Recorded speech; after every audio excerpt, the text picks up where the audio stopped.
OTT పుణ్యమా అని audience mind set మారడంతో థియేటర్ లో సినిమా రన్ అయ్యే టైం తగ్గిపోయింది. అలాంటి ఈ టైంలో ఓ మూవీ టీం తమ సినిమా రిలీజ్ కు ముందే ఓటీటీలో ఫలానా టైంలో స్ట్రీమింగ్ అవుతుందని చెబితే ఎలా ఉంటుంది? ఇదిగో అచ్చం హనుమాన్ మూవీ టీం చేసినట్టే ఉంటుంది. సోషల్ మీడియాలో కాస్త ఫన్నీ కామెంట్స్ వచ్చేలా చేసుకుంటుంది.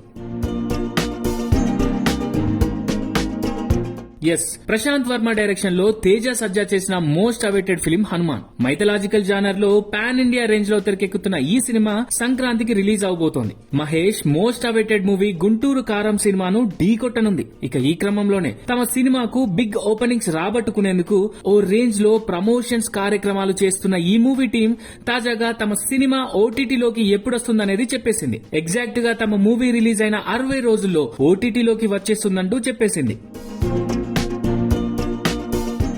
ఓటీటీలో మాత్రమే సినిమా చూసేందుకు ఇంట్రెస్ట్ చూపిస్తున్న ఈ రోజుల్లో ఇలా రిలీజ్ కు ముందు ఓటీటీ స్ట్రీమింగ్ గురించి క్లారిటీ ఇస్తే ఎలా అంటూ విమర్శిస్తున్నారు.